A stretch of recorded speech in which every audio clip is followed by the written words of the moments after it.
Yo, gang, listen, you might experience, no, I'm not going to say might, you're definitely going to experience the first part of the conversation with not great quality. Reason being is because I'm a donut. When we was here recording or talking, I forgot to press record, which meant that the mics wasn't on, yeah?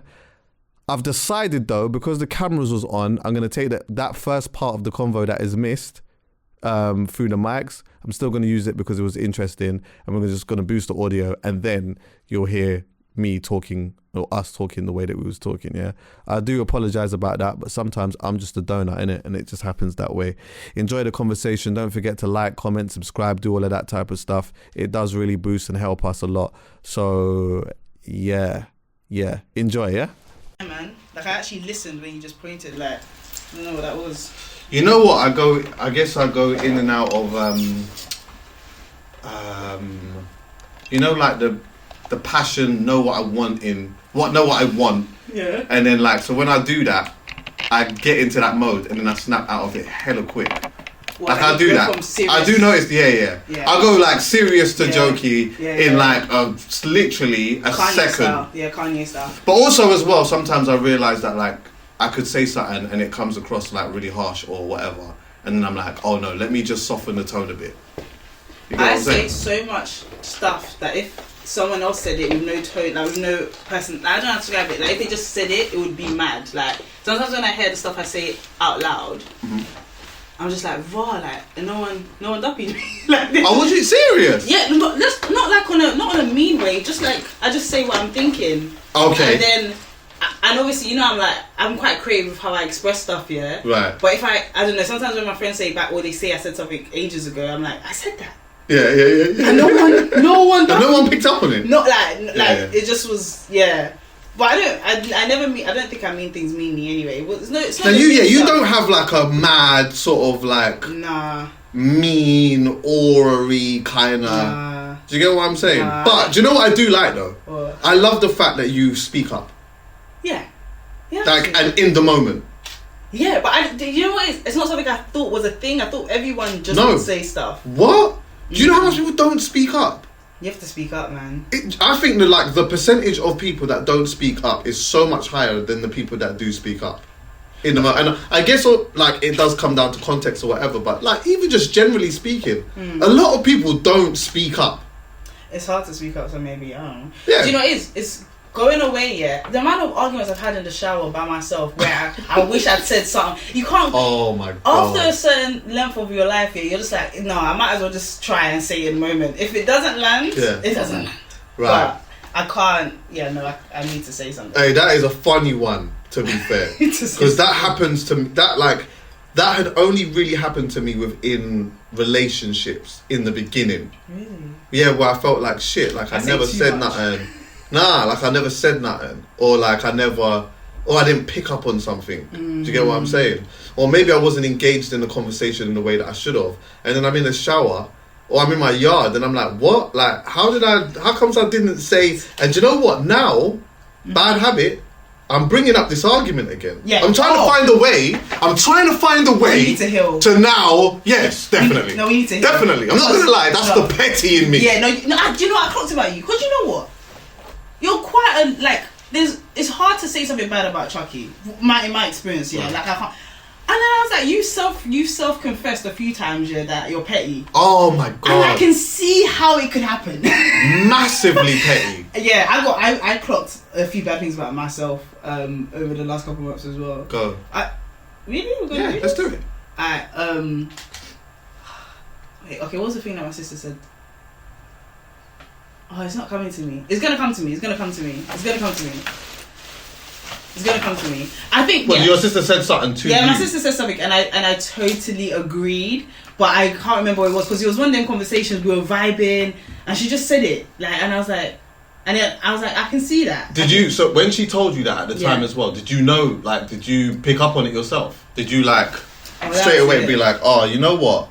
Or did you get into a defensive mode? Like, no, maybe go for it. Don't do that. Sure. Don't do that. Let's do it. Do you know why I'm a shit liar? Because I said I forgot. Yeah, and then that's the bad one. Yeah, that's a bad one. Alright, so apparently, so let me just give you a backstory, yeah. Go on. So growing up, yeah, I was very tomboyish, right? Right. Like being a Nigerian girl, firstborn, yeah. I feel like my mom expected someone who was a little bit more like gentle princessy, innit? Right. So I never associated myself as a bit of a princess. Like I never associated that and everything that comes with that. So anyway, I heard it from a few people here and there, but I just thought, you're just saying stuff, innit? But then my sister was like, no, you're absolutely a princess. Like, you like things a particular way. But because I don't see myself as ultra girly, right. I just never thought of it. And I know she meant it in a negative way, yeah, but I felt like it was a compliment. Oh, you took it as a compliment? I know she meant it in a negative way. She was basically saying, yeah, like, you're a princess. You need to, like, chill. But I just thought, I'm a princess. Yeah. Oh my gosh, I'm a princess. Because I used to always look at the girls that I grew up with, yeah, that were, like, super ultra feminine as, like, I don't know how to do that. Like, how do you guys do that? I thought it was really beautiful to see, but I just felt way more comfortable being a little bit rough. Now I've grown up, I think my femininity is flowing through me. Naturally. But I don't think I'm like, some of my girls around me, they are like pink and fluff, and I love them. Like, it's really mad. I attract a lot of very feminine girls, like, in terms of friendships, but I just always felt, and my mum would make comments as well. Like, I don't know, I feel like bare girls go through this. Yeah. But my mum at one point was like, because I used to wear baggy jeans all the time, are you a lesbian? Okay. Like, or like, I don't know, it was this tomboy thing, and like, my mum was just always really like, and I just was like, nah, I'm pretty sure cock is the. You what? I'm pretty sure that guys are my thing, innit? Oh, okay. Oh, yeah. I'm pretty sure. You dress a certain way, but that doesn't mean that.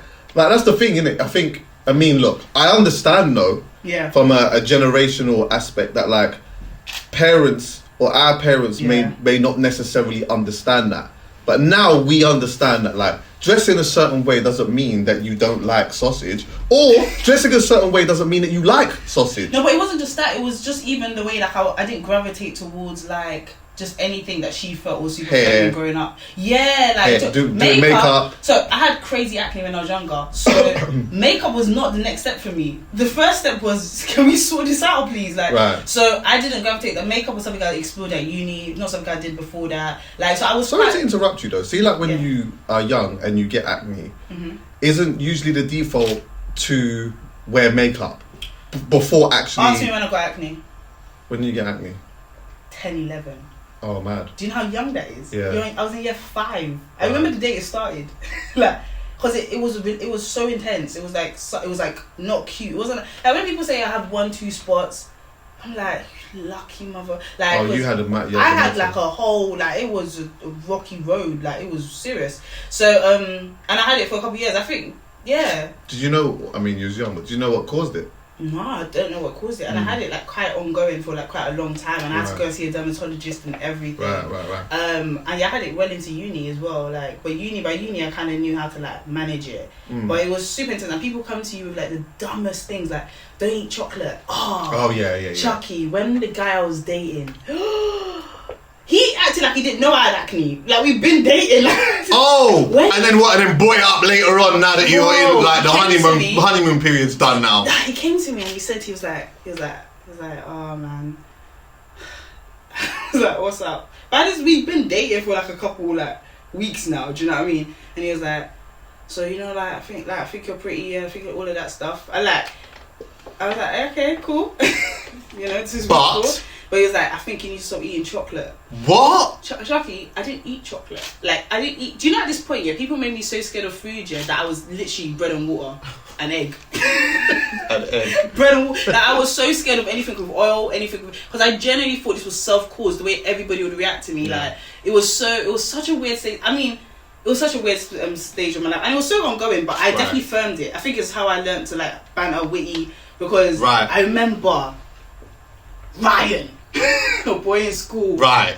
Yeah. Okay, let me take his name out. A boy in school, yeah. Listen, there's bare Ryans out there. But I tell you what, that Ryan, if he's watching, he'll know it's him. Know it's him. Yeah. We were in like IT, like computer room, whatever. And then he said something about spots, and I just knew.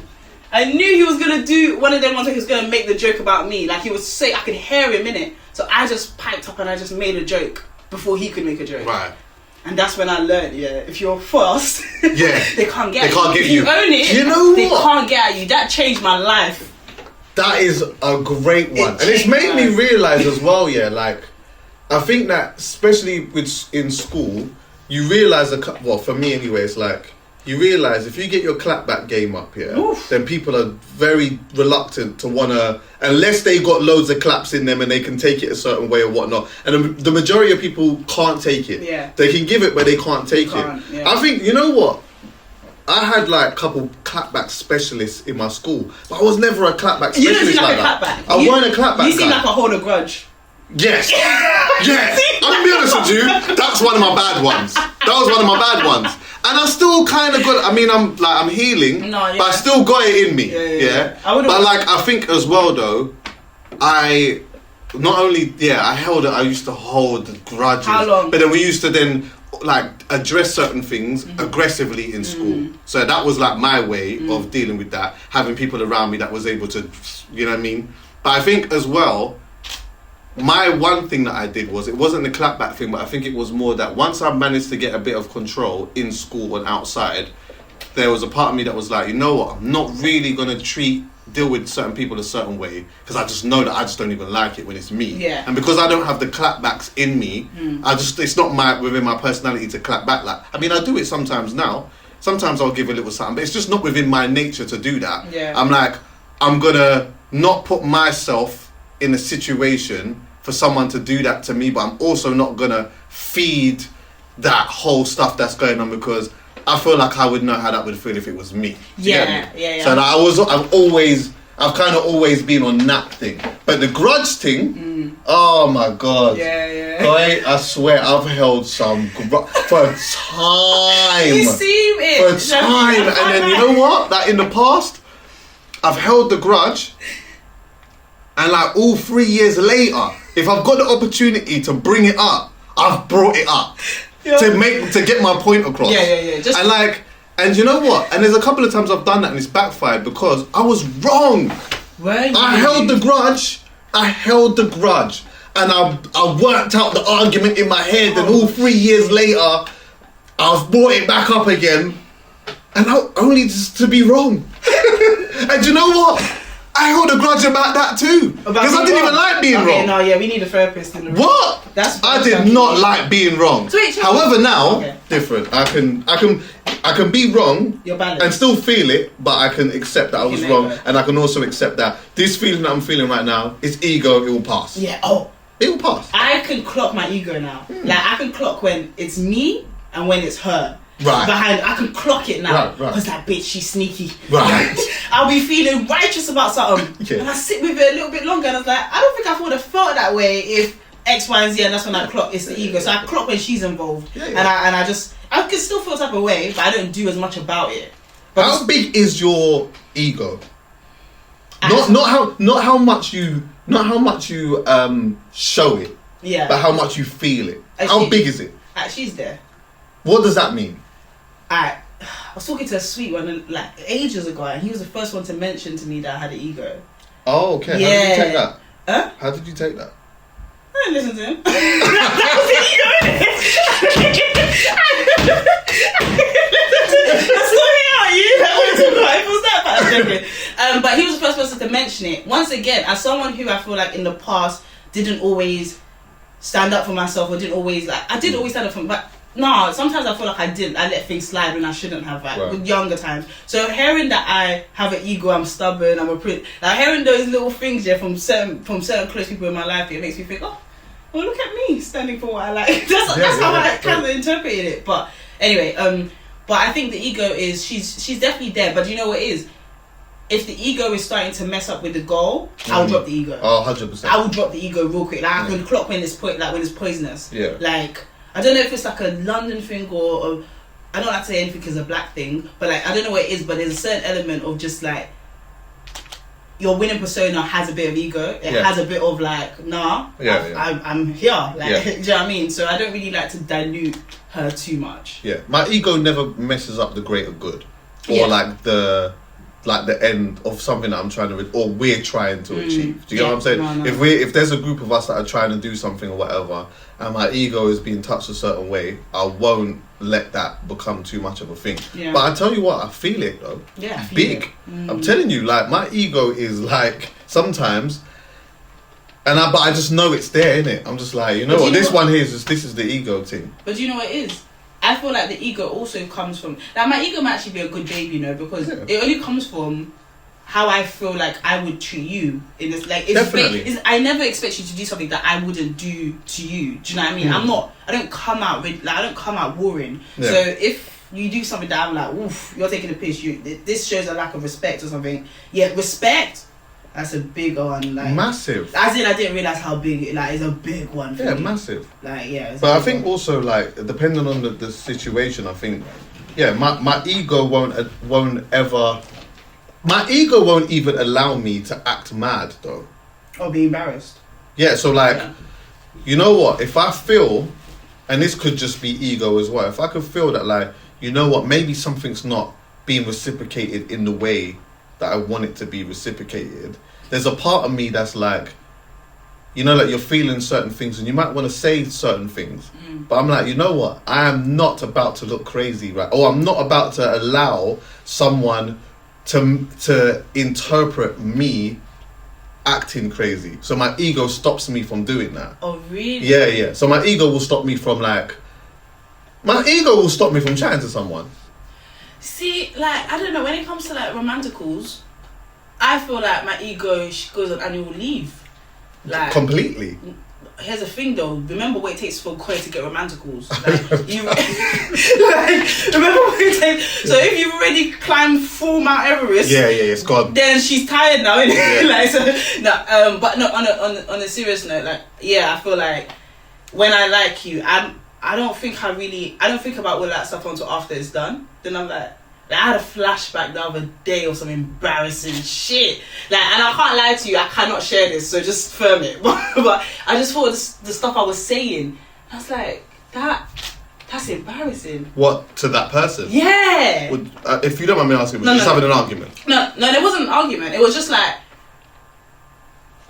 like expressing how I felt. Okay. And in the context of the contents of what you were saying is it like a hindsight thing where you think, I can't believe is it cringe, or is it just like I think I can't believe I got to that stage of me doing that? Do you know, it's a bit of a madness, because what I was saying was like, you know, very overtly, I mean, but I just don't feel like they deserve that. Like, right. Do you know what I mean? Like, don't get me wrong, you climbed the mountain, but I don't feel like it was a that thing. I don't know how I was saying it. Yeah. I don't know how I was saying it. But anyway, man, at least I know I have range. So, yeah. Oh, hold on 1 second. Go for that again. At least what? Sorry? At least I have range. Yeah, 100%. Yeah. 100%. Like, for me, like, I don't know, man. I think my ego just stops me from... I've always just got this thing about where, like, I just don't want anyone to feel like I'm being mad. Or like I'm acting mad. What do you mean acting mad? Like, do you mean like thirsty, or do you mean like irrational? Irrational. Okay. And thirsty. Okay. I'll be honest with you. Like, I just don't like... You know, like, I don't know, man. I don't know. My ego really just stops me from just moving. Like, I just feel like, you know what? Maybe it's just not the way that I'm seeing it. Like, maybe I'm seeing things different. Maybe I'm just... But you know what? Like... My feelings are doing whatever it's doing. I don't know. Unless you ask me how I'm feeling or what I think about something, then I just will leave it as that. And I'll be like, okay, cool. But if you ask me, I'm telling you the truth. Oh, yeah. Oh, no, I get that from you as well. Here's the thing, though. Is it not their job to make you feel safe enough to feel like you can express what you need to express? Isn't it not their job? Okay, I don't even know if that was English, but like, for instance, I hear a lot of people say, I can't be feminine until I'm with someone that allows me to feel like I can get soft. Do you know what I mean? Or I'm not going to open up until I feel like I can open up, kind of thing. So, for instance, with your irrational thought, it's still a valid thought. It's still what you were thinking, innit? If the person made you feel safe enough to just express what you wanted to express, isn't that like their job? If they want to really get to know you, isn't it their job to kind of like make you feel safe? To be I guess so. But then, like, sometimes, I don't know, that doesn't stop. Over a period of time, I don't know. It doesn't stop your ego from getting in the way, though. Do you think your ego stopped you from a relationship from excelling? 100 million%. Really? 100 million%. Because you know what? Sometimes if you... Okay, I'm just speaking for myself now. Yeah. Like, I think that there's probably times where if I didn't allow my ego to get in the way, we would have broken down another barrier. But that is hindsight now. At the time, it feels like the right thing to do. But as I've sat back and looked at it, I'm like, you know what? All I needed to do was actually just drop the ego for a tiny bit. Yeah. And that person may not even have known that I was displaying ego, by the way. Yeah. So, like, it's not like... I think a lot of the time my ego makes it seem as though everything's cool. But it's not really, though. But I'm like, you know what? It kind of is what it is. You know that sort of mentality sometimes. Oh, it is what it is. But no, it isn't. It isn't really that. Like, yo, drop it for a minute. Let's discuss it properly. You might actually break down a certain barrier. But all of these things are just hindsight. You just learn these things. You learn these things later. Yeah. But for me, I would have to say, my bad trait is the grudge thing. Like, my bad trait is that. I'm so much better at it, though. I'm so much better at it. Like, now I hold less grudges. You know what I mean? I'm transparent. I can talk about certain things or whatnot. But listen, I can't lie. Sometimes there's a grudge I'm holding now. I'll be honest with you. There's a grudge I'm holding right now. A strong one. Oh. And like, we're going to have a conversation about it. Not here. Yeah. Me and that person are going to... No. Oh, I said, what the fuck did I do? Is this a sound? No. Me and this person will have a conversation about it. But I also identify, although I feel like I'm valid for my assessment of things, I also know that my ego is what is holding it back, because we could have done it time ago. Okay. Do you get what I'm saying? Yeah. My ego's doing that. I know it. So I think that's the worst bit. I know. But tomorrow, when I leave here today, I'm not going to pick up the phone today. I'm just not going to do that. No. You see, with me, Which is bad. It's so... No, like, Chuckie, you know what it is? Some people are aware, and they know things logically, but I need you to know that's bad. Of course, I'm 1,000,000%. Okay. Every day, I'll be honest with you, every day I know that this is bad. Aww. Every day I do. Don't be a slave to the ego, you know. Oh, no, I know. But you know what, look. He said I'm right here. The one thing is, I have to just be honest, is that like, the majority of the time, I do it right. Sometimes I don't do it right, innit? Right now, I'm just not doing it right. And it just is what that is. But I will correct it. Correct it. And as I said to you before, like, I believe that my assessment is right. But my handling is not the greatest, isn't it? Okay. Yeah, with me, I'm like, I don't know, unless it's a proper violate. So there's two settings, I think, with me. It's either like, you violated, I need to express it. As in, I'm nitty jittering until I can express how I feel you violated me. And then we acknowledge it, and that's what it is, right? Or you never existed. Like, but the thing is that I can't lie, I don't stay angry for long. Like, for something to keep me, I will show anger, but I don't stay angry for long, man. I've really trained myself out of that. I just feel it's so destructive, man. But hear this, though. Me holding a grudge actually doesn't mean I'm angry, though. It just means that, like, you're plotting. You know what? Nah. Okay, let's just say, for example, I'm not talking about this situation here. I'm just giving an example, Yeah. I could not rate what somebody did or what somebody might have said. My emotions to that is not anger. I just didn't rate it. Okay. And I think that you, at some point, need to know that I just didn't rate that. And it did make me feel some type of way. Right. So now what I've done is, well, what you might do is, or what I've done in the past is, I suppress it for a minute, because for me it's like time and place. Maybe right now is not the right time. Like, we might be out, we might be doing something or whatever. Or you know what, like, might take into consideration that this person's got this going on in their life right now, and ultimately me bringing this to them right now is not helping in some way. Or you know what, I just got some other things that I need to deal with. But don't get it twisted. I ain't forgot. But I'm dealing with other stuff, and the moment that there's an opportunity where like, let's just say for example, I might have done something or whatnot, and then they're letting me know, oh no, I didn't really like. Then I'm like, okay, yeah, boom, shit. Actually, that's made me remember. You see, 5 years ago, on the month of June, Tuesday at 2:30 at night. Not night. What? Oh shit. I'm letting you know that this is how I felt when you said this. Fair. How about that? Fair. Huh? But it's never Yeah, and I do think this is funny as well. Yeah. It's never one of them, well listen mate, while we're here. Especially when they're trying to tell you something. Yeah, that's petty. Do you know what it is? I went I obviously I went to America recently, yeah. Right. And I went to go and see my aunt. Right. And my uncle, he's my favourite uncle in the world. Hello, Uncle Shagun. My favourite uncle in the world, yeah. And his wife, he never calls her wife, he calls her queen. It's like a thing that the whole family's accepted now. Nice. It's just her name. But you see, when they were getting married, yeah, I was told that I was gonna be the bridesmaid. Okay, I know where this is going now. Okay? No, I was told. Okay. In my youthfulness, life is happy and shiny. Right. I was told I was going to be a bridesmaid. We flew to Nigeria to do this, all right? We got dresses made, baby blue. It was a baby blue dress. Oh, okay, beautiful. All right, me and my cousin were wearing matching dresses, but I was told I was going to be the bridesmaid. Big man, when we got there, first of all, I knew things were off because... That's the ego already. I knew things were off, yeah, because... That's the ego already. Because... Why am I not getting ready with the brides and the bridesmaids? Like, why am I still at home with mum? I don't get it. Okay. I don't really understand what's happening right now. But I said, it's Nigeria. Different thing. Maybe it's different. yeah? Cool. Now I'm going to the hall or whatever, the church where they're getting married, innit? And I'm not sitting in the front couple rows because that's where, you know what I mean? The people, I'm sitting with the general public. Oh, I'm in Gen Pop. So you're in Gen Pop. I'm in Gen Pop. So what?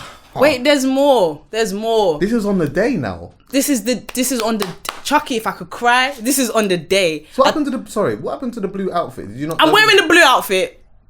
I'm wearing the blue outfit with the matching blue shoes and socks. Okay. I turned to the woman that gave birth to me. Right. I said, "Mother, yeah, that's your name, right? Because you made me promises." I thought I was gonna be a bridesmaid. She said, "No, you're a balloon girl." If I fucking lose it, what's a balloon girl? What the fuck is a balloon girl, Chuckie? What's a balloon girl? Alright, it's okay. Oh my god. What's a balloon girl? Oh my god. Big man, I'm gonna feel emotions all over again. What's a balloon girl? I think bare of my like adult issues come down to that moment. What's a balloon girl? I said, alright, cool. Big man, I've never heard of a balloon girl. I've never heard of a balloon girl. Full stop. I've never heard of a balloon girl. Not flower girl. Balloon girl. Wait, she tells me that, yeah. I'm in Gen Pop when I'm hearing this. Vio. And as a kid, yeah, and maybe I had an attitude, didn't it? So now, yeah, and by the way, wherever I feel, you see my face. It's a thing. I don't know, yeah. So now, yeah, the bride is coming in. The brides, and then do you know what I saw? I need to ask you a question. Yeah, go ahead. Get there. I know this part. How was you feeling at that point, though? Before you saw what you're about to tell me, yeah. When you was told that you was the balloon girl, describe that feeling. You know, like when Cinderella's dress went like midnight and the dress wasn't pretty no more. You see, like it fucked with me. Like I was disappointed. Like I was highly disappointed. Like it was all the bad parts of every fairy tale you've ever imagined. Like it was bad. I'm not gonna lie. As a child, yeah, it was catastrophically devastating. Oh. As a child. Anyway. Yeah. So you said, as the bride came in. Bride come in now. Alright, do you know cool. what you saw? She looks nice. And this was back in the days, the dresses weren't like cute and sleek. That this is when bare frills and that. So just give me a second, because behind the bride was a little cute kid, a girl, wearing the same dress as the bride, but in miniature version. She was what I was meant to be. Oh no. She was what I was meant to be. Oh, so you got replaced by the young... I don't think it was ever my job. I don't think I was ever hired. Right, okay. Right? I don't think I was ever hired. And I feel like it's wicked to tell you stuff. You thought I was going to forget. Yeah, definitely. You thought my first bridesmaid role, you thought I was going to forget. Alright, cool. We sit there now. They give us food or whatever. They're like, wait until it's time to eat before you eat. I pop that shit open and start eating in the middle of the vows. What? What? What? What do you want from me? And then after that, so anyway, I went to Nigeria now, saw my aunt, innit? Yeah. I haven't seen her since her wedding day, innit? I had to bring it up. You brought it up! Oh, shit! You know what's mad? I didn't even know I felt way until I was saying the story. I was like, oh no, auntie, remember like, oh, queen, yeah. Remember like when it was your wedding, yeah? I was wait. What conversation was you having before? Because you must have thought. Nah, so she took us out. So I went to New York by myself, but I went to Maryland with my brother, yeah. So I'm there with my brother, yeah. And they take us, it's like our last 2 days there on our way back. So I went Maryland, then I went New York for 5 days by myself, then I came back and I spent like 3 days with the family before we head out. Right. So they were like, oh, before you leave, let's go and have food. So they took us to like this buffet spot. So we were just there all chatting, chilling, all of that stuff. It came out of nowhere, Chuckie. I told you, when I got to say something, I've got to say something. Right. And I just was there and I was like, do you know what, auntie? I remember you back in the day. This was my auntie Bola. Like, I remember you back in the day. Right. I was like, I was meant to be the bride. It's like I'm almost surprised by the story as I'm retelling it. Right. And she was like, and you can remember after all this time. I said, yeah. Like, kids don't forget, you know. No, of course. Kids don't forget. Yeah. Like, it's like, especially the first feeling of things. Yeah. Because that's a big. I mean, as well, like, probably like, you know, for 8, a child 10. as well, like a wedding. Also for the person who's getting married, but for a child, that's like a big of like a... Yeah, no. You know, you see it in cartoons sometimes, you see it like in these things. That's the thing. And it's like such a fairy tale thing. So to be a part of it now is like you're part of a dream.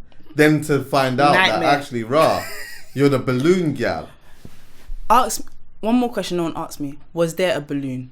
There wasn't even There was no balloon, Chuckie! Oh, Chuckie! No. There was no... I was just a balloon. I was just a girl. You was just a girl. And you know what? If from the beginning I was just a girl, that would have been calm. But you took me from bridesmaid, here, balloon girl, to girl in Gen Pop. Balloon girl. Yeah, they were brazy for that one. They were creative with that one still. Now you don't even if there was a oh my god, man. At my wedding there's gonna be a balloon. You don't even want to hold a balloon after that. Even Listen, if there was balloons. Took me years to look at balloons the same way, man. Took me years. Jesus. Took me years. Yeah, man. do you know what? That is nuts. Yeah. That is nuts. So if we're talking about egos, I've definitely had my moments. I think there's been like I've not had one of them ones. But I've definitely had like for example, like DJ times where like I got a booking for something and I thought, like, you get what I'm saying? I got the big call up for this, that and the fourth now, whatever. And there was one in particular, like I got a booking to this event. I was so gassed about it, so happy about it, yeah. Only to find out that my set time was like 8:30. And the dance was finishing at like 3, and I knew that people weren't going to get there until 11. So it was like, I'm taking a piss. Yeah, it's like, at that point I felt like I'd worked my way up to be. You get what I'm saying? Like I was doing my own little parties and that back then and that as well. Like I was doing my thing and that. So once I got this call up, I'm thinking, like now I'm gonna you're gonna get me at a certain thing or whatnot. 8:30 these times, no one's there. Oh my god, I've had loads of those ones. But do you still perform though? Do you still deliver? I still did my thing. Okay. I mean, there was no one to deliver to. But I know, like, do you know what I mean? Like that in those moments, that's where you learn. Of course. Sharpen your but you know craft what the thing is though, Quay? That was an ego thing. Really, it was even in hindsight, I wasn't like that. Like I wasn't that well known. Do you know what I mean? Yeah, I did a couple of things in my area and whatever else or whatnot, but I weren't entitled to do like the main set or anything like that. It would have been nice to get like a little bit closer up on the bill or whatever it may be, but did you feel like you could do it though? Do you feel like if they gave you the shot, you would shut it down? Yeah, of course. Of course. Sometimes there's a difference between where you're at and your capability. Yeah, definitely. All the time. Like all the time. And then you have to like sit with that because nothing just happens. If you're not being called for the main spot, there's a reason. It might not be that your problem. It might be it could be so many different things, and it's so important. But that's another point where the ego can flare. Oh, 1,000,000%. Yeah, that's another point. The career thing, the ego can flare. You see, like, are you finding that a little bit? See, like, It happened with this morning. your capability. Like, I know your capability. You know how. You know it's love. Yeah. I just know your capability is up. I hope that you believe that too. I do, but it could. I'll let you land. I do believe that. Thank you. But like, are you also feeling like your capability of what you can do to where you're at is not matching? They don't know each other. Right. They've never met each other before. They walk on different sides of the road, wear different outfits, everything. But I also think the connection between them is graft. Right. That's just that. So that's the end of that conversation. Like when my ego wants to do something, it's like I let my ego. So the thing about me, I'm definitely like emotions. Yeah, it was a long time before I realized your emotions. You can say no to your emotions. Like you don't have to just let them run you. Yeah. Bitches were running me. So it took me a second to be like, because I just let them run. Yeah, man, I feel this, I feel that, and then it came a moment where it's like the only thing that can change it is whatever the solution is. Most likely hard work, most likely a commitment, most likely having a creative home, all of these things, right? And once you realize that whenever the ego pops up, you're like, this will waste 6 hours of my life, me running around in circles, trying to blame everything in the world. Or this part here takes 5 minutes of me feeling a bit like shit, then getting excited about whatever I think is the solution. So I've stopped doing those sitting in it and more prompt yourself to do something, like go and edit something, do you know what I mean? That kind of stuff. So yeah, man, it is that. But sometimes you do just wish, can't people see it, like, or like something like that. But I feel like that's very entitled. No, but they need you to show up. It's the same with me. I was thinking this. I'll say anybody that you rate in life is because they showed up more than once in whatever you rate them for. That's just that. It's just that. So yeah, man. Yeah, you call me for something, and I'm trying to deal with this. Like, you know what? Maybe I might not get this call again, but I need to go there so that they can see that I am adding value. That's when I do my jobs. That's my mindset. Yeah, I need to be there and show them that I can add value, and then whatever happens from that happens from that. But look, for a long time, I always. My first graph, this is the interesting thing is now I think a lot of people see that I'm a podcaster and like now people are seeing me doing these events and DJing or whatever else. Which one are you first? I'm a DJ first. I'm a music man first. Oh, I love the confidence you said. I'm a music man first. Fuck. And like, this is the thing as well. I was always like, I learned how to DJ when I was young. Like I was always, I was running around in a certain circuit DJing or whatever else, but I always had the passion to discuss and talk about music and just even life anyway. That's got a lot to do with my household. My mum and Peter used to always, I say this all the time, they used to listen to like Roots FM, for example, Sunday, a Dennis Brown tune might play or whatnot, and they'll be talking about how young they were at the time when the tune came out and what they were wearing and what was happening politically and this, that, and what was going on with their parents and like all kinds of stuff. That's the kind of household that I grew in. The connection between music and life and what it does around that, and like, you know, you listen to a song and it takes you straight back to a moment in time. So I was always just in and around music and just in and around everything that was happening with artists and that in the UK. So anyway, the passion was radio. I was always just trying to do radio. I was like, my brand that I was building at the time, it got as big as it did at the time purely because there was a place I wanted to go. Do you get what I'm saying? It wasn't even about like, I'd do these mixed CDs and stuff and go outside. Well, I remember when One Extra was doing One Extra Talent, I'd go there and I'd have thousands of mixed CDs and give them out, and like, on one hand, thousands of people are about to get a mixed CD. They're going to listen to it in their car and whatever else, and my face is on it, and they're going to maybe know it's me if they hear it and they like it or whatever. But it wasn't even really so much about them.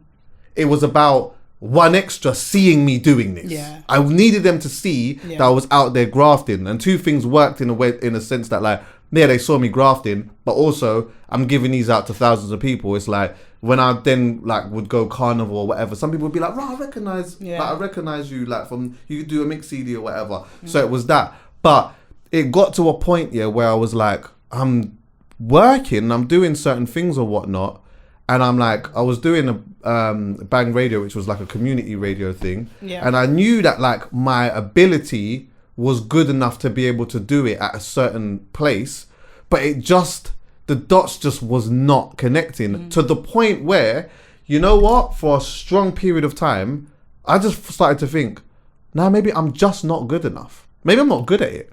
Like, maybe I'm not good at it. Yeah. And what am I going to do? You know, there was Delisa. I mean, I have the most amount of, I will always shout Delisa's name from the rooftops, yeah. Delisa, for people who don't know, she works at Amazon now. She does works at Amazon Music. But at the time, she was working at One Extra. And she was like really, like she saw something in me and was like always trying to like get me through the door, but always at the same time was making me be realistic on the sense that, yo, right now, a lot of politics, there's a lot of things that are happening right now and it may not happen, but I'm going to do my best in that. But for time, I was like, you know what? I just can't move. Maybe I'm just not good enough. But what I didn't do was, I didn't moan about it though. I didn't like turn myself into a victim. I just thought, you know what? Yeah.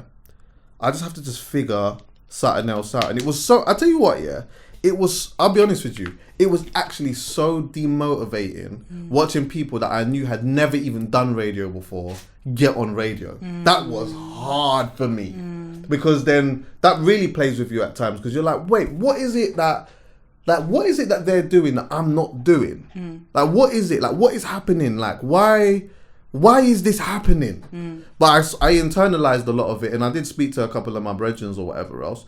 But I guess in the long term, in some way, it kind of worked out because I made this. Yeah. Do you get me? I made this, and this kind of like, you know, then opened up other opportunities for me. But with that being said, it's like, with all of the other opportunities that I get, I will always go and try to add value as best as I can. But I also understand that, yo, this place here, I need to make sure I water my plant. And you get what I'm saying? Facts. But I think that like, for every period of time, and I don't think it will ever stop though. Like I will always still get another point in my life where I feel like, you know what?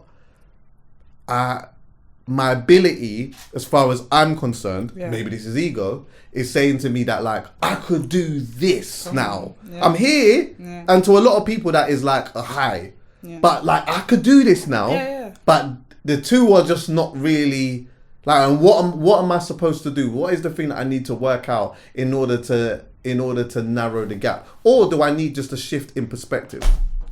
That shift in perspective is a mad thing, you know. It's very, very important because sometimes it's like you rather push around the whole world than just change the way you're thinking. But I don't think you should. I think whatever your heights are that you want to get to, I 100% believe you can do that. So I just think sometimes the way you go about it is always a little bit different, you know. Sometimes you think it's a more straight route. Like if I look back on my journey, there were moments where I wish I was more graceful. That victim thing, I definitely dabbled in that a little bit. You know, I'm just being honest. I definitely dabbled in that a little bit, but just on a bigger level as well. Oh, and also, like, you know, everyone says it, and I'm gonna say it now, and it's gonna mean nothing to certain people. But you see, like, the world doesn't owe you anything. Nothing. As in, I've heard that sentence before, but I just thought, poetry, As in, the world is perfectly fine with you dying, never reaching your full potential. Like when I say the world, I mean like the world will function. Its function. Because if we all died right now, do you know what? I'll be honest with you. If we all died, the world will flourish. It would flourish. It would prosper. Yo, it would flourish. All the turtles will come massively. back. I'm telling you. Literally, dinosaurs will suddenly come back exactly. Yeah, 100%. Yeah. But as in, like, everybody, like, even your loved ones, everybody has to keep on going. Like, it's and you know, on a Christian level, it's like it's actually really bad to not invest in your talent. Like, and this idea that there's a purpose you have, like, is really, like, it's actually a bad thing to just kind of sit on it and like do nothing and just think tomorrow's promised and just, do you know what I mean? Not to put more pressure on people, but like there is an element of like, you are here for a reason kind of thing. Absolutely. And the one thing that I think has always been helpful, whether I forget it and I remember it later, is one day at a time. One day at a time. Do something. Like, sometimes I am one of those babes, I want to learn. If I can't learn something in a day, like even editing, do you know what I did? I stopped talking. I got obsessed. Like, I get like really into stuff. You are like me. Like, I just get into it, and I don't want to do nothing. Eating, come back again. The camera needs to catch the love. Catch the love. Come on, because just gotta get there. Right, If it's not photographed, it didn't happen. No, literally, yeah, like sorry, what did I say? One day at a time. You said that the editing. Yeah, one time you I didn't love eat. to like. I get into stuff. Yeah, like I get like passion is so attractive to me. Something I really like about myself actually. Like when I'm passionate about something, it's like let's go. Like I will go work through the night. I'll do all of that stuff. Yeah, and that's how I look. So if I can't learn something in a quick amount of time, I do find it a bit more difficult to. Or if I can't fix something overnight, I find it a bit more difficult to kind of like think it's gonna happen or do it or approach it. Oh, don't you find another way? No, of course you find another way because life. No, but cracks do you on. find another way? Yeah, I do find another way. The Okay. one day at a time thing now, like the Okay. daily habits. Like there's this sick book, and I think it was Taser Black that mentioned it. Never, no, he wasn't to me. I think he said it on his pod ages ago. Right. And it was like this book called Atomic Habits. I'm not gonna lie, I only read the first chapter, and every time I say that, people stop investing in what I'm about to say. But it proper broke down the way I was thinking. I used to think about the goal. And the goal is like 1% of the end part, yeah, is 1% of, there's a whole journey before and after it. And sometimes that is years. Yes, no, literally. And that's not a way to motivate yourself. You can't wait for your win years from now. Like you have to like have habits, fall in love with the hard work and stuff like that. And I know it sounds once again like poetry, but as in time and time again, my journey has kind of like reinforced that, proven that, has shown that that's the right way of thinking, blah, blah, blah, blah. But it's hard, man. Yeah, I'm the same. Listen, I get like... But I think sometimes as well, me wanting to learn loads of different things and wanting to know a lot of different things sometimes does come down to like just wanting to get certain things done. And I can't seem to, sometimes I feel like I can't find the people to do it or everyone's long or whatever it is. So you know what, I'll just do it or I'll just learn how to do it or whatever.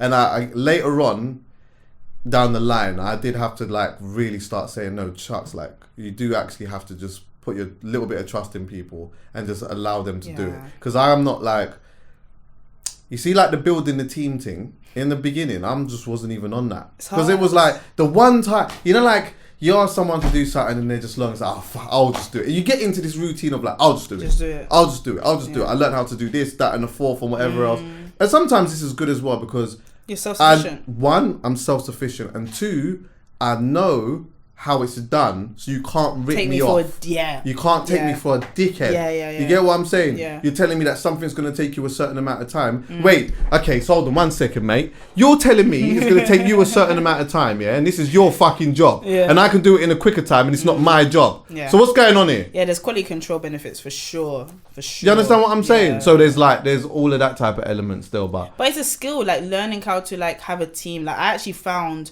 when I worked with teams, and not every team, but I found, and they're not bad at all, but I found that, oh, this is requiring a skill set of mine that I don't actually have. Like I don't have to describe it. I know what's in my head. It's connected to my fingers. I can do it. Do you know what I mean? I might not do it the traditional way, but I know I can get it done. Trying to take your idea in your head and share it with somebody else is a real skill. Takes patience, takes communication, and all these things that when you're in your passion flare, you just want to get stuff done yesterday. But I heard this one guy, I can't remember, I think he's like massive on YouTube. I think he was on somebody's pod, I don't know. But he was like, how, listen, just by the fact that they have time dedicated to that thing, they're going to be better than you. 100. Like you see how you're doing it on the fly and getting it done with it, and you're proud of yourself, cool. But you see that person you're paying to do it, that's allocated 4 hours to doing it rather than your rush 30, it's gonna be better. Yeah, 100. It's just gonna be better. And there's an element of like trusting them with your baby. Definitely. You know? When do you feel like you're at your highest frequency? Like, do you mean in the day? Just like ever. What I mean more like from the working aspect or just in life anyway. Like when I'm in a rhythm, like at the beginning of an idea, like when I just get that idea or whatever, oh, it's like it's euphoric. It's like it's a real if they could bottle that up, I think it'd be illegal. The way I feel. And then also one thing that I don't get that much, but it's when I'm in the rhythm. Like when I've got a system going, like, oh, that is the best thing. I feel like I'm in control of my universe. It's just like, yeah, Tuesday we do this, we edit on Wednesday, it goes out there, boom, boom, boom. Like, oh, it's like, everything's in tune. It feels so good. Just even the thought of it feels amazing. And you see when that gets disrupted, chaotic. Oh my, I feel like I lost it. Like, that's mad as well. I think when I'm working in my highest frequency, it is quite easy to derail me. Because man, it's like everything. Like I don't know. It's like sometimes it depends on what the situation is, isn't it? Yeah, but someone, you could derail me. I could get back on it. I get back in it, but you just like, I don't know, man. It's a hard one to explain. I remember one time I was filming something with someone at one point, yeah, and like, yo, I was there. I was there. The feeling in the room and everything was so good. But the person who was ultimately in control of the room derailed it by their requests of what they wanted in a moment when I was in the frequency that I knew as well that a lot of people would enjoy. Yeah, do you get what I'm saying? yeah. And then it took me a minute to adjust to like what this person's needs were. And I think in my mind, I started to think to myself, hold on, wait 1 second, yeah. I'm here, you got me here for a reason though. Like I'm here for a reason and you're taking away the reason a bit. And like, now it's going to take me a little moment to sort of readjust to the way that you may want it in a way that is still going to be comfortable with me. And I got it and it was fine in the end, but it was like now it's flattened me a little bit because I'm like, yo, man, like I was in the, I was at the highest level of the frequency in that minute. When are you at your highest level of frequency? Could you describe? Do you know I've had a few of them here, you know, even in here. Oh, like conversations? Just conversations. Oh, okay, you mean like that? Oh, no, okay. It could be anything though. I mean, like, yeah, like you know what? Sometimes as well, like I mean, there's kind of the same as you. Yeah.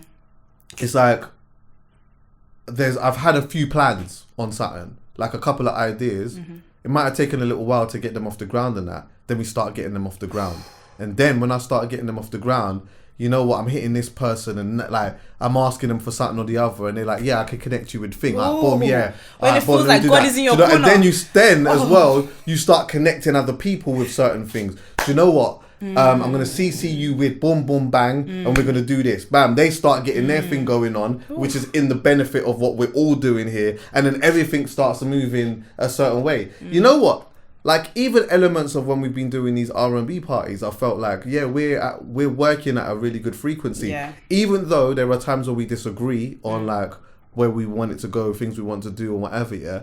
When we start getting to like the time of the event, I feel like we're just synced in like in a great way. And it's so good to like, because it again, like that bit of where I'm working in at my highest frequency also comes down to like them doing their part. Everyone's doing their bit, which then which then allows me to be able to just do my thing in the way that I need to do it. Do you get me? Then can I not take back my answer but add to my answer then? When the chemistry is incredible, like when the chemistry is unforced and just it allows for the like the weirder sides of me to fly. Like that's when when I can just no, as in like when I can just like say what I'm feeling, like would just be. I don't know, your face looks cheeky and I don't know what I've said. No, because it just made me think of that still. Nasty ass. But yeah, when the chemistry is amazing, when no one's telling me what to do. Okay. Yeah, those are the two times. Or like even like with editing, one of the reasons I like it is because though I do work well with others, like one of the things I like about editing is that just be by myself. Yeah. Me by myself. Yeah, I love you're just doing your just thing. Doing my thing on my time and stuff like that. I just getting to do whatever I envision. I love that. Why I was when you said the weird side of you, it just made me think like, and I always, if I'm getting close to someone, I always have to let them know, yo, I'm weird. I'm weird, like you know? Capital weird. No, like I'm weird. Yeah. Like when I'm ready, I'm so weird. No rhyme or reason. Make me just. As soon as I'm comfortable, weird. Yes. Weird. You'll just see me doing weird things or saying weird stuff. Like I'll say weird stuff. I'll do weird stuff. I'll repeat weird things. Yeah. You get what I'm saying? I'll make up a lyric or like a line of something and I'll just constantly say it. And then, you know, like they're laughing because it's like, what are you doing? Yeah. Like, why are you being so dumb? Oh, that is so necessary. I need someone who enjoys my weird. Don't cramp my weird. Like, right, don't. No. Oh, don't make me feel.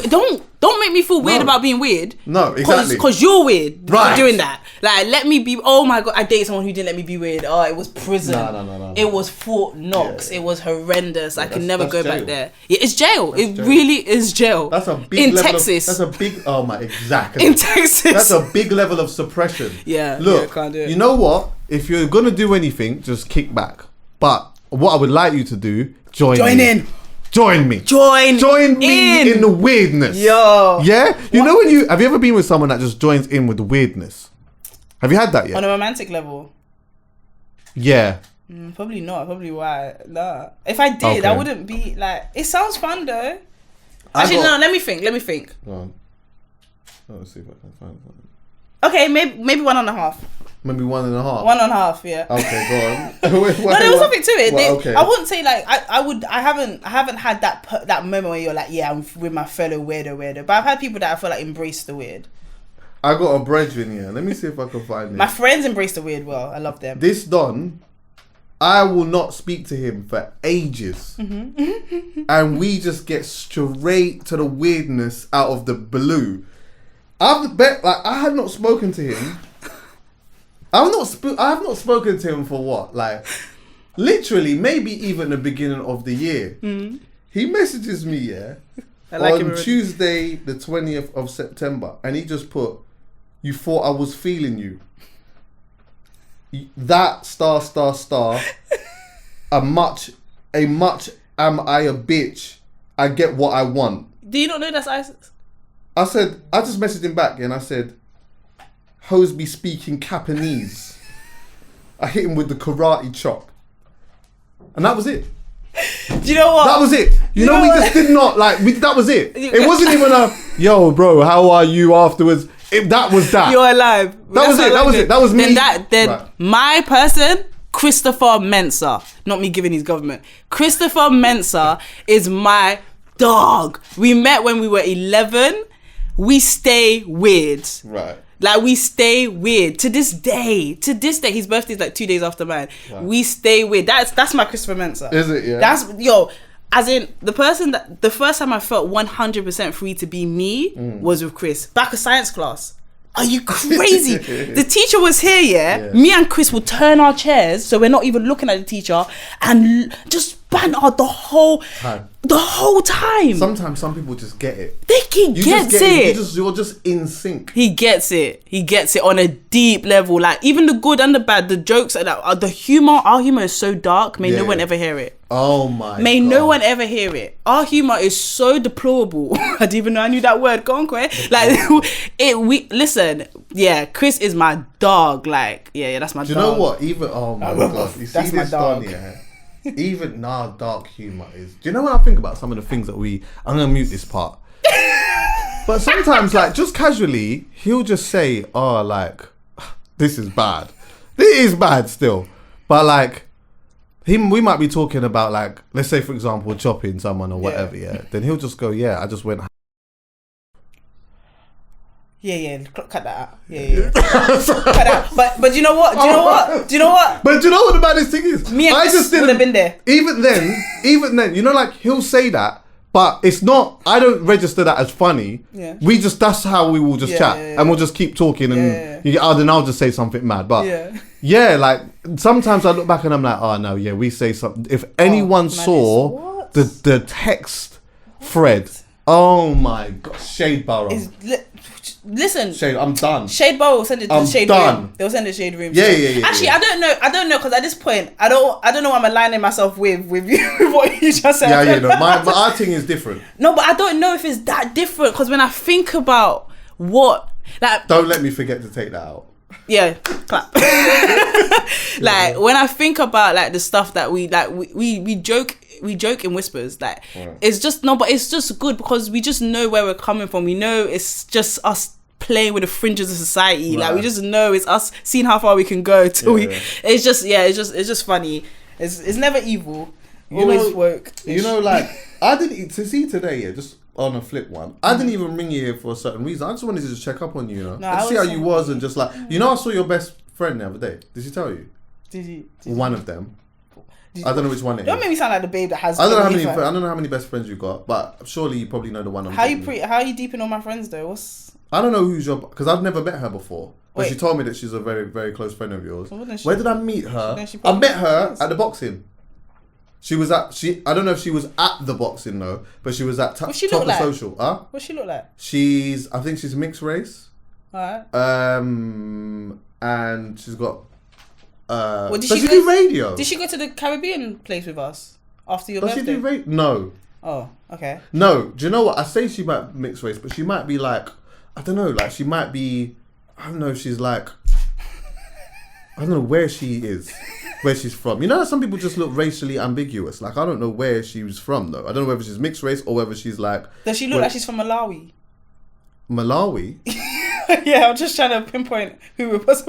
Have you got Has she got curly hair?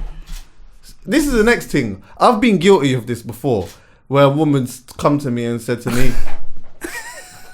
And I'm like, what? And she's like, can you not see the change? And I'm like, what? Okay. What's the change? Chuckie, you don't clock when girls change their hair? No, not usually. It's got to be a drastic change. You've got to change it yellow. Yeah, I used to be blonde. I was blonde a couple. No, but like, no, I mean, like, it's got to be a mad. Like, we've never seen you do that. Oh, okay.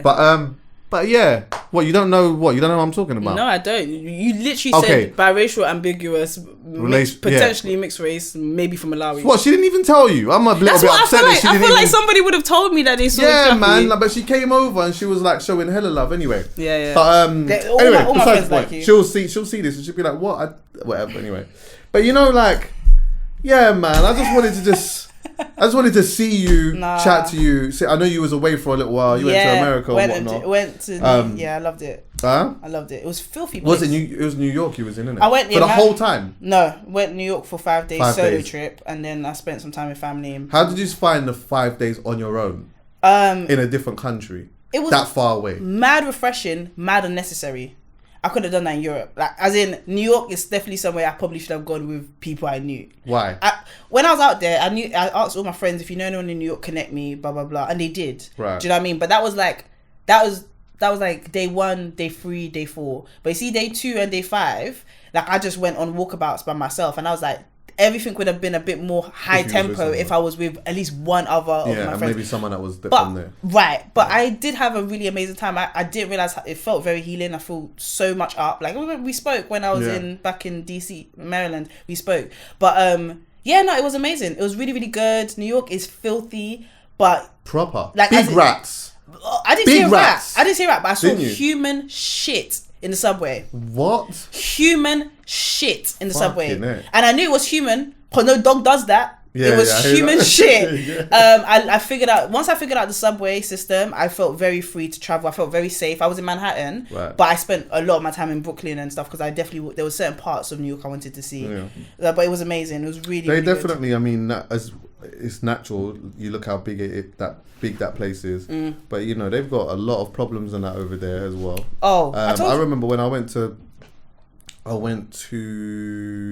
in Brooklyn. I was in one part of Brooklyn. I was going to check a brethren, I've walked down this road. Trust me, when I tell you, I'm in the hood now at this point. I've walked down this one particular street, and I've seen 5, 6 people. They've all taken the same drug, put it that way. Because these lot were spazzing out. Yeah. Like, this one here is rolling around on the floor. So this, doing, rolling this way, then rolling back that way. Another one was standing and hitting the car. Like, it was just standing and just doing that. The other one was just sort of on the thing slumped. But they were together, but clearly not together in this moment. Yeah. They'd taken the same drug and it was fucking them. And it was just so casual to just see them just doing that. Yeah. Do you know what I mean? Yeah, man. It's a interesting. It feels like, and I guess a lot of people would probably say the same coming to England and that as well. But it's like, when you go there, you do feel like you're stepping into a movie.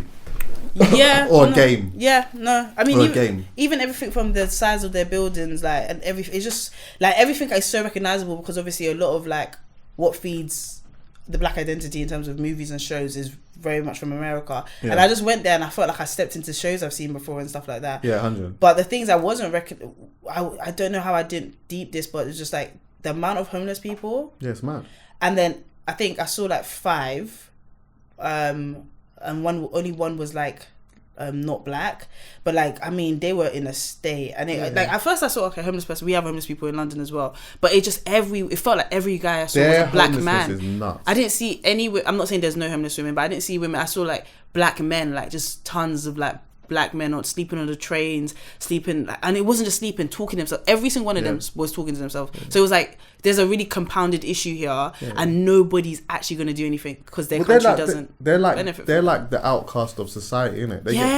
They get pushed to into a corner, which is, you have elements of that here as well. And then it's weird, isn't it? Because on one hand there's that, and then on the other hand it's like gentrification is loud over there too. So like a lot of the places that were once known as, you know, dangerous places or whatever else now are not so much like that anymore. They're quite expensive it's quite expensive to live there. Yeah. But there's like all of these new apartments, there's all of these new things, but there's nothing happening with these lot. Yeah. They're not dealing with the issue of homelessness there with these lot. Do you get what I'm saying? Yeah. And I think when you go to certain states and certain areas, like the level of, or the amount of black men that you're seeing in these positions is horrific. No, it was really bad. It was really bad. Like really bad, like to the point where you get a little bit emotional. And I gave money, but I gave money just as the doors were closing for the train, because this dude, I just don't know what they're on. Like I just don't know. The guy was not with it. He was talking to himself. He couldn't sit still, and I knew the money might even go to drugs. But like I just was like, God, dude, like this, I just couldn't see that and do nothing. And maybe that's selfish, I think maybe, but I just was like, this is. And no one's gonna help. Like his trousers were falling down because they were too big for him. So I'm literally seeing his boxers. Boxers have holes in it. Like I think he's not fully able to walk as well. I just was like, and no one's gonna help. Like no one. I wonder, like, I'm sure there's got to be a conversation about, and I know politicians talk about it sometimes, even though they don't do nothing about it really a lot of the time. But it's like, I wonder what this conversation looked like. How do you deal with that?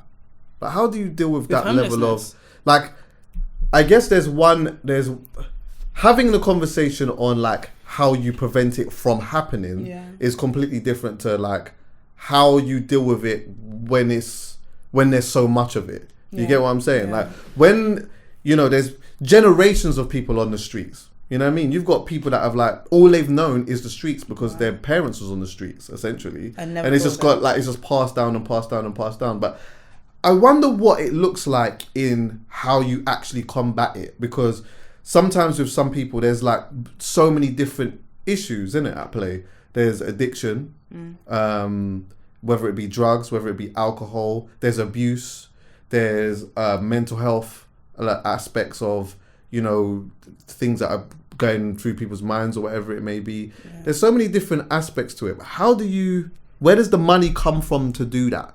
And how do we trust that once that money is where it's supposed to be, it is being put in the places that it needs to be? Because these things as well, you don't just deal with just by like, you can't just give someone do you ever watch Soft White Underbelly? Do you know about that? Yeah, of course. Right. Did you ever watch do you watch Soft White Underbelly?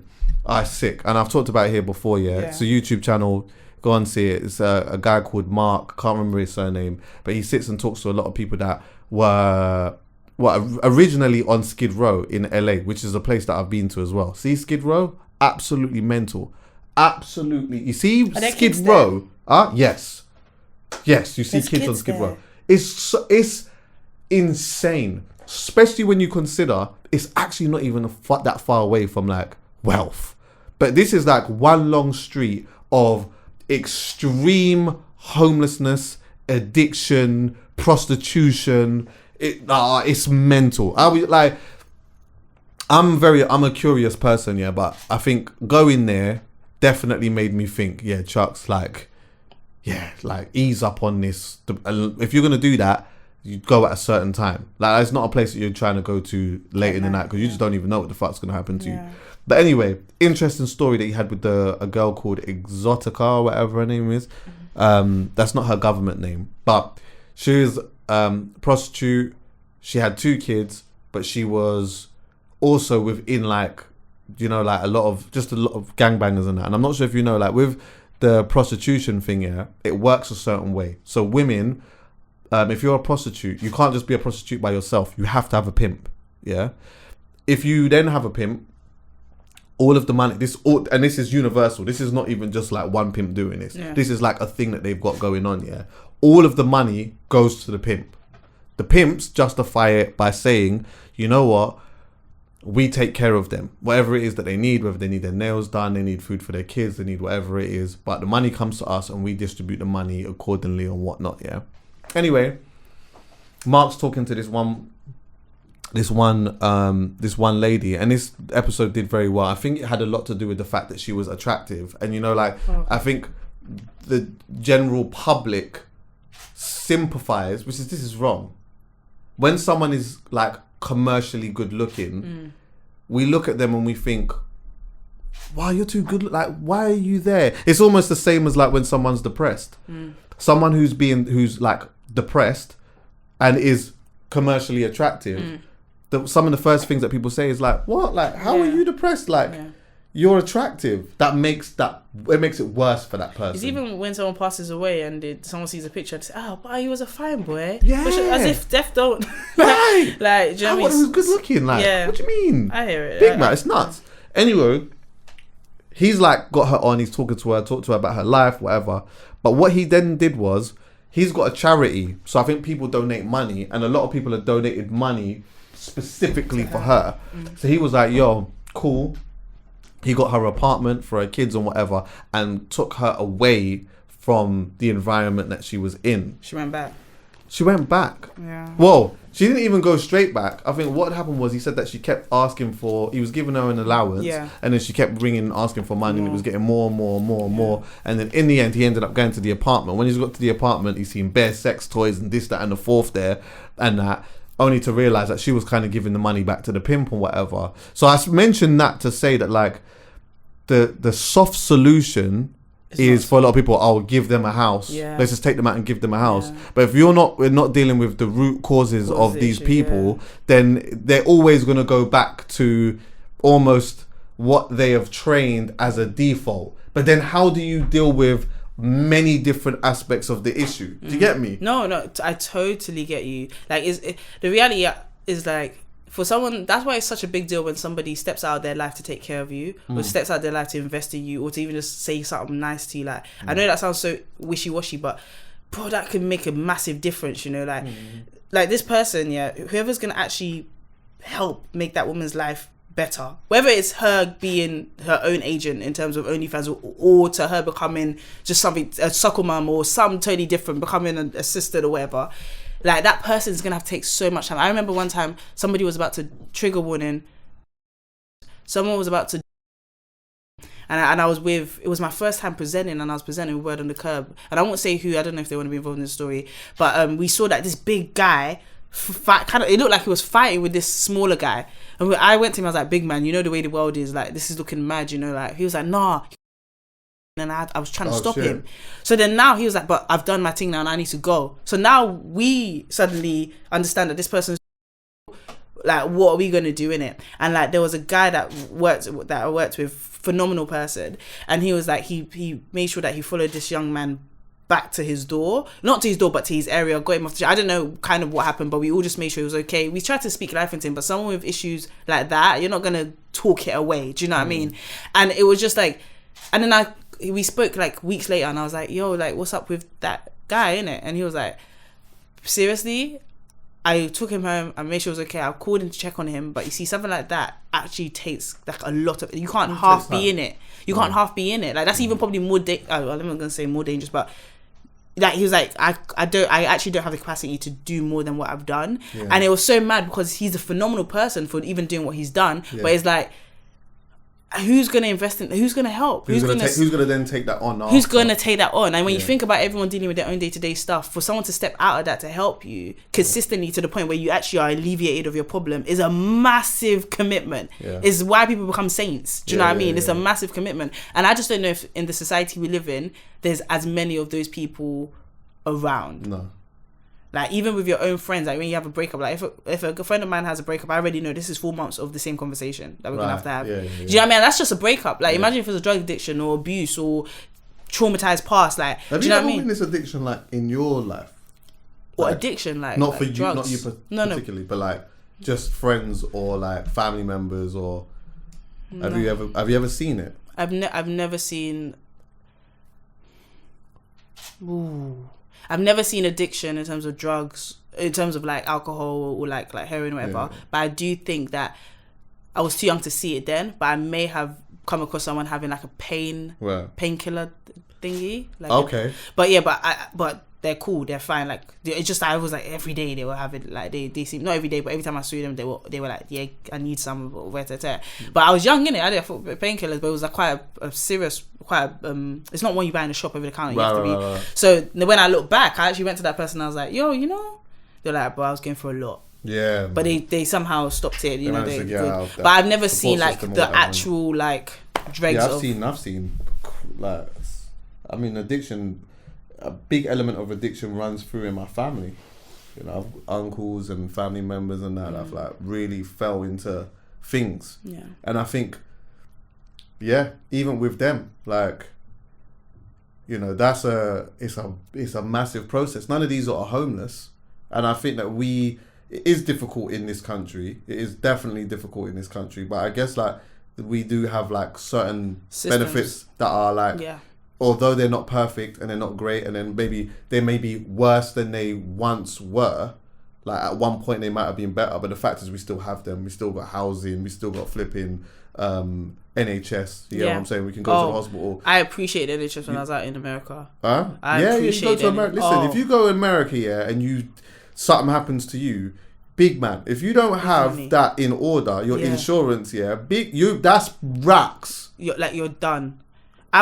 So I think I told you I buckled on the subway in it. You told me. Still tough times. My body didn't touch the floor. But I definitely twisted my ankle. I knew. I'm waiting till I get back to good old England before I can do anything about it. Like you step into the hospital, you're coming out £5 minimum. See, £5. Baby. I love my ankle, but she ain't. Yeah, that's a lot of holiday money. Do you know what I mean? That's a lot of holiday money. Yeah, you get what I'm saying? No, like we do have these things here. Obviously, they like, government cuts and all of that. That's a whole separate conversation. But we have them. You know what I mean? You go to other places, they just don't even have them, and then it just makes everything even all the more worse. Adding to the fact that like gun issue and that, like it's nuts, man. I saw a video of I thought it was Little Baby. I'm not gonna lie. Oh shit. Someone did say it was Little Baby, but it wasn't Little Baby. But this Don's gone to the shop, and someone's shooting at this guy. The Little Baby lookalike has pulled out the biggest thing and is shooting back in that, So in the comments, everyone's like, "Oh, right, Little Baby. No, it's not Little Baby. And my first thought was, right, is that Little Baby? But my second thought was, wait, is that how man's just going to the shops? Yeah. Well, you're going to the shops carrying the big one like that in case, like, do you know how crazy that is? They're so, like, even in my experience in more Maryland, where it's more residential and stuff, they're aggressive. They're just ready. They're on smoke. They're on smoke. Like, as in, so I told you, like, I was in a big supermarket. I thought they abandoned the car. Oh, you nearly got a slice, innit? But I thought they abandoned the car in it, and I saw a banana. And the Costco in Maryland is huge. Costco's already huge, but this one was huge. Yeah. So I just was like, oh, banana, abandoned car. Let me grab these bananas. The biggest Hawaiian-looking man came and he was not accepting any kind of like explanation, any kind of like chill out, like. And I'm there with my brother and my cousin my cousin looks like a footballer, but he's got quite a gentle soul in it. And I'm just like, I'm not going to let this get smoky because I already know that these two have nothing on them. Right. And I don't know what you're on because you're ready to duppy me. Like, he was so angry. Like, right. And it just made me feel like, obviously, I'm quite a confident person, but there's stuff that reminds you of like simple science. He's bigger than me. Right. Like, and he doesn't seem to really fear stuff. And also, I did feel very black in America. Like, as in, not very black as in. Like, I know what you mean. But like, I was, like, of course I'm black here, but I do feel like I have a environment around me where like, that's not a negative, Like I do go into okay, the UK is the UK. So it Call a spade a spade. I think it's a lot more overt. Oh my gosh! Their overting is nuts. It's over, capital Ove. Like, it's crazy. It like, is over. Like, I felt more aware. Like, I don't really do a lot to placate people in this country. I don't try to be quiet. I don't try to, like, come across a certain way anymore. I kind of taught myself how not to do that. Yo, in America, the training came back. It just didn't feel like a place where you could reason things out. No. You know, and I felt way more comfortable when I went to go and visit friends in Brooklyn and stuff, where I just was around other people. Just to change the tone a bit, Haitian parties are wavy. Yeah, I've never been to one. But do you know how they dance? What, they got their whole thing? So, if you're a dude, your leg is here, your other leg is here, innit? And we just do the shimmy. Oh, really? Yeah, like that. Oh, mad. I like that. Still. I like it too, my good sir. What, you did that? Yeah, I bet. So what? And then you just do that, like, does it not change the rhythm and... Oh no, they do. They changed the bit. To be fair, it's not my shout out to all the Haitians, but it's not my favorite sound. Like, it's not my favorite. You know what I mean? Yeah. But it's so crazy because, like, Bashment, I heard dancehall. So dancehall that I heard back in school days, booming there. Like, as in everybody. They love old school. They love old school. They love old school. Like, and they don't listen to. Well, I guess they do listen to UK music, but when I was talking to a few people out there, they're like, "Oh, like, we listen to what we listen to," but do you know what I mean? So yeah, man, it was a great experience. It was a nice. I definitely want to live abroad for 1 year, just somewhere random, different. Yeah, man. I know. I feel like that too. I just don't know if it's America for me. Oh no, not. You know what I mean? I just don't know, man. York, I just think I just don't know, man. I go out there. I mean, I've been to many different countries and stuff like that, but I just sense fear in a high degree when I go there, though. But maybe it's something within me. Yeah. But it's like, yeah, man. Even the feds are like robots. I just feel like they're like robots. There's so much, just like any country, but the issues are just like they're so apparent. Yeah, they're so apparent. But it's so ironic that like. Their issues are so loud and it's so apparent, but there's a level of arrogance though that is kind of universal amongst a lot of them, where it's like America's the high almighty, and it just really isn't. We don't have the time for this conversation. It just really isn't. But I met so my friend connected me out with his friend. So Chris connected me with a girl out there. Shout out to her. She was lovely, and her boyfriend. And I just started this conversation about like Black Brits and African Americans. No, sorry, Africans and African Americans. Africans and African Americans. Oh my gosh! And I saw the discourse on Twitter, and I just couldn't believe there was so much. What was it? Let's talk about it. So you probably have to bring an American here to talk on it better. But like, my understanding is, African Americans feel like Africans that go to America look down on them because they. African Americans feel like Africans that go to America look down upon them because what they see depicted on television is like ghetto and uneducated and blocks and stuff like that. So then African Americans there feel like they should get first dibs on any kind of. This is what was communicated, by the way, everybody in the internet world that likes to jump, don't jump. Like, but he was kind of saying like, he feels like. Basically, when America's doing stuff for black people, they're just doing it based on color. They're not doing it on who was actually descendants of slaves and stuff like that. Do you know what I mean? And they feel like they shouldn't lose out on their jobs or whatever to Africans who are going to America. And it's a really this is interesting. It's a kind of conversation that would make a slave owner happy, and that's why I don't fuck with it. Like anything that I feel like creates division with black people, I'm very hesitant to jump in it. I'm sure everyone has because that came up with acting, didn't it? No, that's Black Brits and African Americans. But yeah, like it seems like African Americans seem from these different conversations I've had with African Americans, as well as just seeing what they say on Twitter and stuff, which I know isn't the Bible, but they are very protective over what they believe is theirs, right? Because they've gone through some crazy stuff, right? Absolutely. So when they feel like another black person who doesn't have that trauma is benefiting off of what they believe is theirs, they're very like, what? But it means that they kind of separate themselves and isolate themselves from the diaspora. Like, I don't call myself British, like I don't even think about it, but it's not, I'm Nigerian. Like someone say, where you from? Nigerian, like I might even say that before South London, like, do you know what I mean? Like it's just because we are raised with our background. But they don't have that. It's definitely not their fault, and so they've created their own identity, which was so wavy and popular that everyone's taking it. Yeah. But I feel like they separate themselves a little bit. Like, but your trauma, like we both did. You know, if you have a cousin, but one of you grew up in the suburbs and one grew up in the hood, when he comes to chill with you, he might act like he's from the hood. Nah, big man, you don't know. This stuff do you know what? And I can understand an element of that in a sense of like, I can understand the sensitivity. Yeah. Because of what is happening to them, or what they experience over there, but I do also understand that, like, for the greater good, that mentality is not a good mentality to have. Like, how is it that the actions of somebody outside of your community is making you divide from those who look like it? Just doesn't. The greater good is, whatever the fight is that we're fighting in regards to this is for all of us. For all of us worldwide, essentially, because the reality is, for me, in the way that I see it, people of darker skin are treated the worst everywhere in the world, as far as I'm concerned. No matter what country you go to, mate, even in India. your own, let me tell you something here. And I remember having this conversation with my we was having a heated conversation about, this was all around the time the Black Lives Matter thing, whatever. And I was saying that, like, the reality is that even in our own country, a lot of the time we don't even have the privilege there. You know that? What do you mean? So like let's say